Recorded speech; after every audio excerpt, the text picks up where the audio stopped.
Richard, our question today is about nature or being in nature.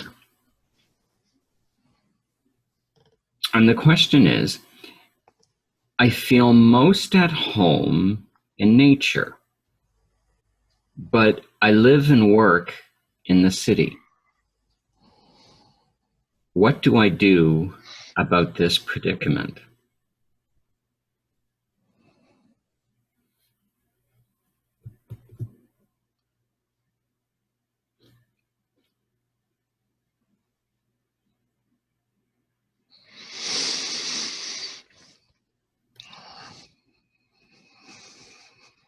You know, so I've worked as a therapist for a few decades now, and one of the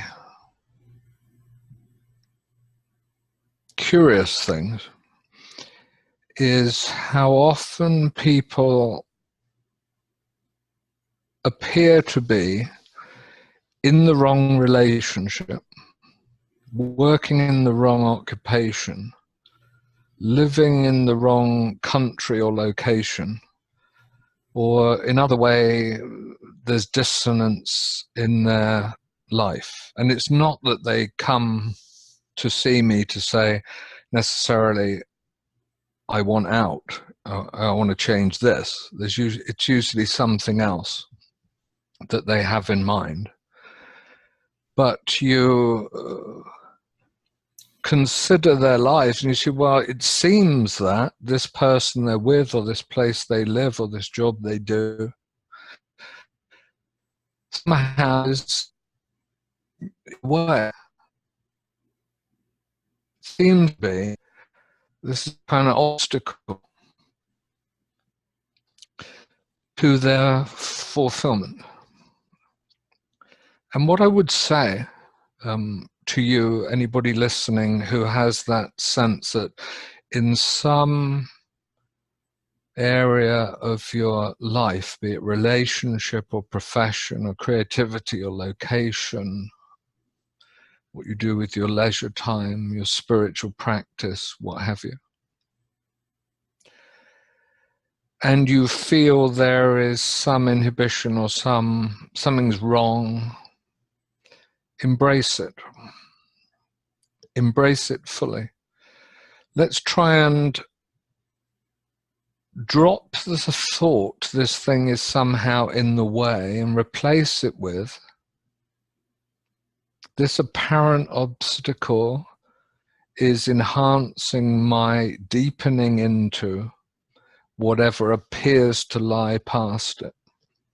Appears but isn't really.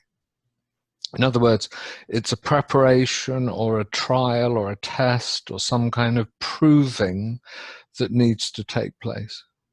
You see, you can be attached to nature just as much as you can be attached to the urban environment. There's nothing intrinsically wrong with the urban environment. We might say the heart thrives more in nature, and that's surely true. Surely true. But then the challenge may be for your heart to thrive in the urban environment.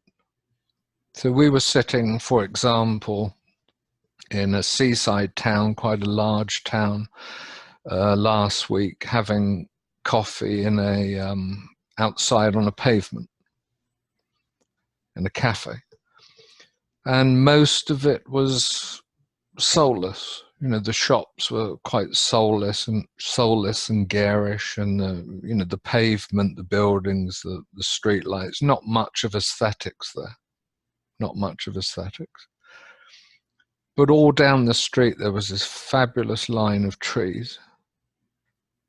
And I looked up and I said, what sort of trees are these? Because they were sparkling as wonderful bark, incredible foliage, just wonderful roots. And we none of us knew. So we ventured one or two words, maybe what the trees are called, but in the end, we just weren't sure. And what did it matter, really? Because here was this wonderful sanity, this wonderful soulfulness in the middle of the comparatively blank, unaesthetic, city. And it was quite wonderful. And we talked about, with some sadness, about, we all had tales of cities and hometowns we knew where they'd taken the trees down for health and safety. You know, you get old trees in the high street. In England, for example, in the high street, in the main street, in the council will take, the authorities will take these trees down because they could fall on your, you know, on your head. They could fall on your child, on your dog, on your family, and how sad that was. So even in, I tell this story for this reason, is even in the apparent obstacle environment, the milieu where you say, well, I really want to be this other place, look for that thing which brings you back to your heart, back to your soul, which balances and aligns you. Maybe in time you can move into nature. That would be a wonderful thing for you. But in the meantime, you're not there. Be where you are, because if you leave the urban space in order to enjoy nature because you're restless or because you can't satisfy being with yourself, you can't be in a state of fulfillment and satisfaction just with yourself, then one thing's for sure, you're not going to be able to survive nature, because you will be in a state of unfulfillment and dissatisfaction with yourself in nature. When you go to nature, it's not just nature, it's you in the nature. Right now, it's you in the town, in the city. And the relationship you have to yourself needs to be still and peaceful and real. And when that is the case, by all means, move into nature, because you'll be ready for it. But don't go until you've dissolved the sense of obstacle that your mind has presented to yourself, because otherwise you'll be in nature and you'll wish you were back in town. And the thing's going to keep going round, because it's an inner matter. Life is an inner matter.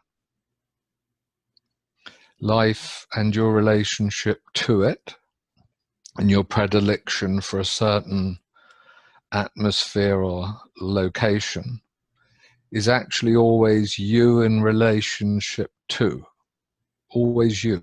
You is the steady one. You is the lifetime relationship that you have. Not nature, not town, not your wife or lover or husband or children or dog or cat or anything.